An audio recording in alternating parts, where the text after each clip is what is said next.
എല്ലാവർക്കും ഔട്ട്സ്പോക്കൻ വ്യൂ ചാനലിലേക്ക് സ്വാഗതം. ഇന്ന് ജനുവരി 30. ഇന്ത്യ രാജ്യത്തിനെ സംബന്ധിച്ച് ഇന്ന് ഏറ്റവും ദുഃഖകരമായ ഒരു സ്മരണ ദിനമാണ്.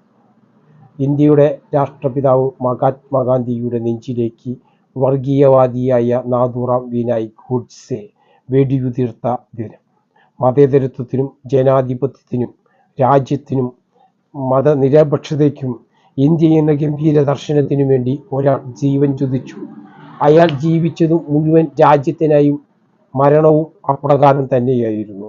വർഗീയവാദികളുടെ വെടിയേറ്റ് ബിർള മന്ദിരത്തിന്റെ നടപ്പാതയിൽ തളം കെട്ടിക്കിടക്കുന്ന ചോരയിൽ നിന്നും അയാൾ അമരക്കാരനായി ഉയർക്കുന്നു. തെളിമയുള്ള കണ്ണുകളോടെ അദ്ദേഹം നമ്മെ നോക്കും, ഓർമ്മിപ്പിക്കും, തിരുത്തും, വഴികാട്ടും. സംഘപരിവാറിന് വെടിവെച്ചിടാനേ ആയുള്ളൂ. മരണവും കടന്ന് തലമുറകളിലൂടെ ഗാന്ധിജി ജീവിക്കുന്നു. ഗാന്ധിയെ വെടിവെച്ചിടുമ്പോൾ പടരുന്ന കലാപത്തിനിടയിൽ അധികാരം പിടിച്ച് ഹിന്ദു രാജ്യം സ്ഥാപിക്കാനുള്ള ഗൂഢതന്ത്രം മരണത്തിലൂടെയും ഗാന്ധിജി പൊളിച്ചു. ഗാന്ധിജിയുടെ കൊലപാതകത്തോടെ കലാപങ്ങൾ അവസാനിച്ചു. ഹിന്ദു വർഗീയവാദികളുടെ മനപായസം അവിടെ ഇരുന്ന് ഒളിച്ചു. അമരക്കാരനായ രക്തസാക്ഷിയെ പ്രണമിക്കുന്ന ഈ ദിനത്തിൽ ആ കൊലയ്ക്ക് ഉത്തരവാദികൾ അവരെയും ഓർക്കണം. മുൻപെന്നത്തേക്കാളും ആ ഓർമ്മയ്ക്ക് ഇന്ന് അതീവ പ്രാധാന്യമുണ്ട്. രാമമന്ത്രം ജപിച്ചു തീരാത്ത ചുണ്ടുകളെ നിശബ്ദമാക്കിയവർ പ്രാണമന്ത്രം ഓതുന്ന കാലം.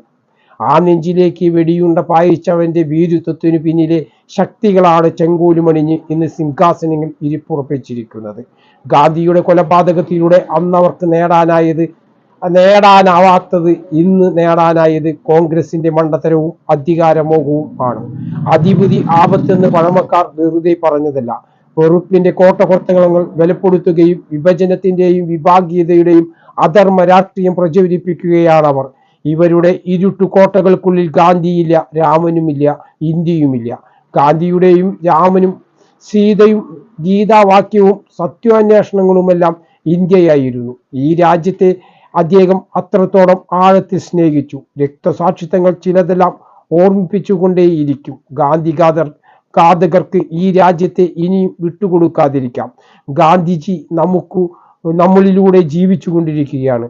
ഇന്ന് ഗാന്ധിയുടെയും രാമന്റെയും പേര് പറഞ്ഞുകൊണ്ട് വർഗീയവാദികൾ തങ്ങളാണ് യഥാർത്ഥ മതവിശ്വാസികളെന്നും ഗാന്ധി വിട്ടുപോയ രാമന്റെ മേലവകാശികളെന്നും സ്ഥാപിക്കാനാണ് നോക്കുന്നത്. എന്നാൽ ഗാന്ധി പറഞ്ഞ രാമനല്ല, വിദ്വേഷത്തിന്റെയും വിഭാഗീയതയുടെയും രാമനാണ് ഇന്നിവർ ഉദ്ഘോഷിച്ചു കൊണ്ടുകിടക്കുന്ന രാമൻ. ഈ ഗാന്ധിയുടെ പേര് പറഞ്ഞുകൊണ്ട് രാമന്റെ പേര് പറഞ്ഞുകൊണ്ട് ഇന്നിവർ ഇവിടെ സൃഷ്ടിക്കുന്ന എന്താണ് എന്ന് നമുക്ക് നോക്കാം. ചാതുർവർണ്ണയത്തിന്റെ ജീർണതയിൽപ്പെട്ട ആർഷ സംസ്കാരം എന്ന് ഇവർ കൊട്ടിഘോഷിക്കപ്പെടുന്ന സംസ്കാരം വീണ്ടും കൊണ്ടുവരുന്നതിന് വേണ്ടിയാണ് ഇവർ ശ്രമിക്കുന്നത്.